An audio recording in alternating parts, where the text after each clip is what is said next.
Oke, Assalamualaikum warahmatullahi wabarakatuh. Kita bertemu lagi di zona geografi. Kali ini materi yang akan kita bahas mengenai litosfer. Adapun materi yang akan kita bahas litosfer ini, pertama kita bicara mengenai struktur interior bumi, kemudian continental drift atau teori apungan benua, kemudian teori tektonik lempeng atau plate tektonik, dan juga yang terakhir tenaga geologi. Nah, itulah materi yang akan kita bahas pada pagi ini. Kita lihat struktur bumi seperti ini. Kalau kita coba kupas isinya, nah terdiri beberapa lapisan. Ada lapisan dalam inti bumi, ya, lapisan luar atau mantel, sampai yang terluar itu lapisan litosfer. Inilah lapisan kulit bumi yang kita injak, ya, litosfer yang paling luar. Nah, ketebalannya bisa dilihat di sini, beratus kilometer, sampai ke pada permukaan yang paling luar itu kulit bumi atau litosfer. Ini adalah kontinental atau lapisan benua. Ini litosfer. Itu dibagi dua, ada lapisan benua dan lapisan samudra. Ini astenosfer, ya, yang sifatnya pejal, cair. Nah, lihat ketebalannya, Anda bisa dilihat di sini. Oke, next. Nah, apa yang menggerakkan atau apa yang membuat bumi ini tetap dinamis? Yakni adanya arus konveksi. Apa itu arus konveksi? Arus konveksi adalah perpindahan energi atau panas pada fluida, di mana fluida itu ikut bergerak atau cair itu ikut bergerak. Nah, hipotesa dari arus konveksi itu ada beberapa. Pertama, adanya peluruhan unsur-unsur radioaktif. Kemudian adanya panas yang tersimpan pada saat planet terbentuk. Dan ketiga, adanya gradien geotermis. Dan keempat, adanya impact benda asing, adalah tumbukan dari benda asing. Nah, kita lihat ini inti bumi. Kemudian ada arus, karena dia panas, membuat terjadi arus pergerakan. Nah, gerakan ini mendorong si lapisan dari perut bumi keluar, menerobos ke litosfer, dan akan membentuk sebuah jalur pegunungan. Nah, ini kita perbesar di sini. Kita perbesar. Ini arus konveksi di mana di lapisan astenosfer ini menggerakkan lempeng-lempeng benua dan juga samudra. Lempeng itu ada yang saling mendekat dan ada yang saling menjauh. Kita lihat yang saling mendekat terbentuk tunjaman, yang saling menjauh terjadi palung atau palung dasar samudra. Nah, sekilas kita lihat ini pergerakan dari bumi, animasinya. Nah, jadi bumi yang kita injak ini, yang kita tempati ini, ternyata kalau seperti demikian.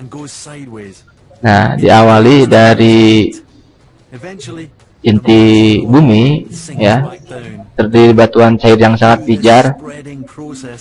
Nah, ini dia menerobos ke atas. Nah, menerobos ke atas, kemudian akan terbentuk plate-plate tektonik atau tektonik lempeng. Kita lihat. Nah, kita lihat ini contoh dari animasi terbentuknya pegunungan. Nah, kita lihat ada lempeng yang saling menjauh. Samudra ini.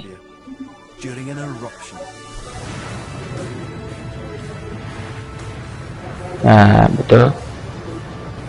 Nah. Ya, itu contoh dari animasi yang kita gambarkan di sini, ya. Nah, kita kembali kepada materi inti, yakni bahwa teori tektonik lempeng ini awalnya dikembangkan oleh Alfred Wegener yang disebut dengan teori apungan benua. Dia berasumsi bahwa terdapat kesamaan yang mencolok antara garis kontur pantai timur benua Amerika.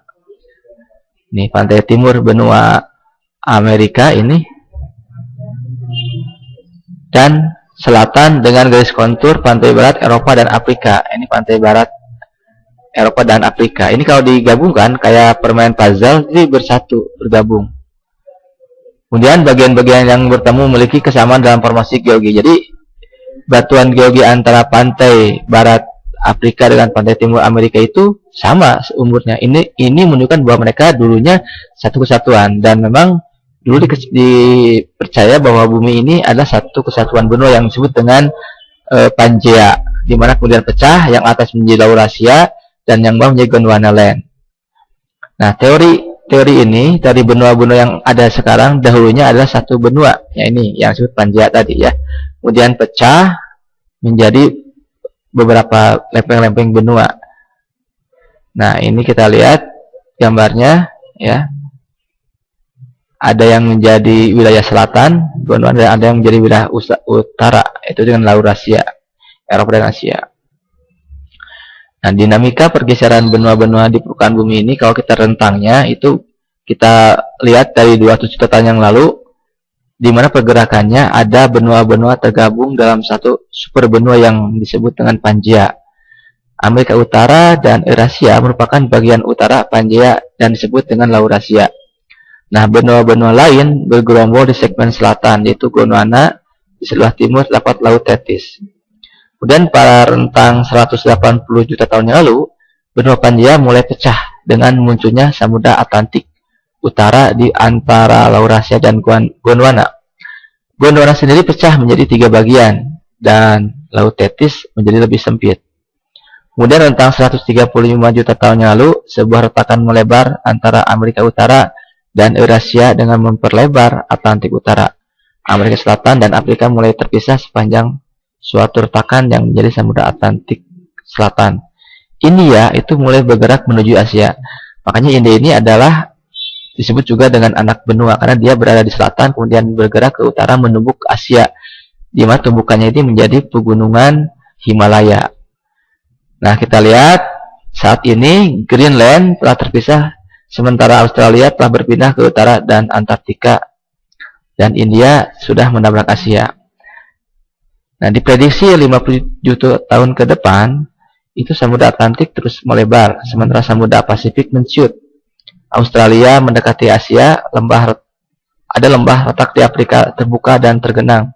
Laut Merah melebar dan Teluk Persia akan lenyap. Ini prediksi 50 juta tahun yang akan datang. Ya. Oke, ini animasi yang tadi, kita percepat saja. Nah, kita lihat lempeng-lempeng tektonik ini. Nah, inilah hasil ataupun gambaran tentang pergerakan lempeng-lempeng yang ada di muka bumi. Ya, kita lihat nih lempeng Indo-Australia bergerak ke utara menghujam atau menghimpit Indonesia, yang juga di utaranya ada lempeng Eurasia, dan di sebelah timurnya ada lempeng Pasifik, sehingga dengan demikian Indonesia ada di kisaran 3 lempeng ini ya. Makanya sering Indonesia disebut juga dengan Ring of Fire atau daerah cincin api, karena di sini banyak ditemukan gunung-gunung berapi yang masih aktif. Nah, seperti ini. Makanya wajar Indonesia harus selalu siaga bencana. Ini continental convergence. Nah, ini adalah batas-batas dari tempat bertemunya lempeng-lempeng itu. Ini ada lempeng samudra, ini lempeng benua. Terjadi tumbukan dan menghasilkan gunung api. Juga sama. Nah, ini India, pergerakan India dari yang mana India itu berasal dari selatan, dia menuju ke utara, akhirnya menunjam kepada Asia, dan timbullah pegunungan Himalaya. Oke, bisa lihat. Ini adalah batas dari pertemuan antara lempeng samudra dan lempeng benua, di mana terjadi gesekan ini mengakibatkan magma menerobos ke lapisan benua dan timbullah pegunungan atau gunung berapi. Ini contohnya tumbukan antara lempeng benua Amerika dengan lempeng dasar Samudra Pasifik yang menghasilkan terbentuknya pegunungan Rocky dan pegunungan Andes di Amerika Utara. ini juga ada tumbukan ya di benua dan juga di samudra. Terjadi rekahan yang menyebabkan adanya palung laut. Nah, ini fenomena apa yang akan terjadi akibat gerak lempeng konvergen. Nah, kita bisa lihat apa yang akan terjadi ketika bumi sampai saat ini terus bergerak. Nah, maka akan terjadi adalah fenomena yang akan dihasilkan. Pertama, lempeng samudra akan menghujam ke bawah lempeng benua. Terbentuk palung laut di tempat tumbukan tersebut. Pembengkakan tepi lempeng benua yang merupakan deretan pegunungan, terdapat aktivitas vulkanisme, intrusi dan ekstrusi. Kemudian yang kelima, daerah hiposentra, gempa, dangkal dan dalam. Keenam, penghancuran lempeng akibat pergesekan lempeng. Dan ketujuh, timbunan sedimen campuran atau melange namanya. Nah, kita lihat bagan seperti ini ya. Awalnya adalah terjadi arus konveksi, kemudian merekah membuat lempeng-lempeng ini bergerak saling menjauh, kemudian terjadi sebuah lembah yang cukup lebar. Nah, ini lama-lama lembah ini akan saling menjauh. Nah, ini ada di lempeng samudra ya. Ini contohnya gerakan saling menjauh antara lempeng Afrika dan Eropa dengan Amerika di bagian utara dan juga selatannya, yang menyebabkan terbentuknya Mid-Oceanic Ridge atau pematang di dasar laut ya. Nah, ini fenomena apa yang terjadi gerak lempeng divergen? Nah, apa yang terjadi? Di antaranya pertama, satu, terjadinya peregangan lempeng yang disertai pertumbukan kedua tepinya. Kedua, pembentukan tanggul dasar samudra. Dan ketiga, aktivitas vulkanisme laut dalam yang menghasilkan lava basah. Dan keempat, adanya aktivitas gempa. Nah, ini adalah pergerakan lempeng yang tidak saling menjauh, tidak saling mendekat, tapi saling berpapasan. Nah, contohnya adalah gesekan antara lempeng-lempeng samudra Pasifik dengan lempeng daratan Amerika Utara yang mengakibatkan terbentuknya sesar San Andreas yang membentang sepanjang kurang lebih 1.200 km dari San Francisco di utara sampai Los Angeles di selatan Amerika Serikat. Nah, ini lempeng atau sesar yang saling berpapasan. Oke.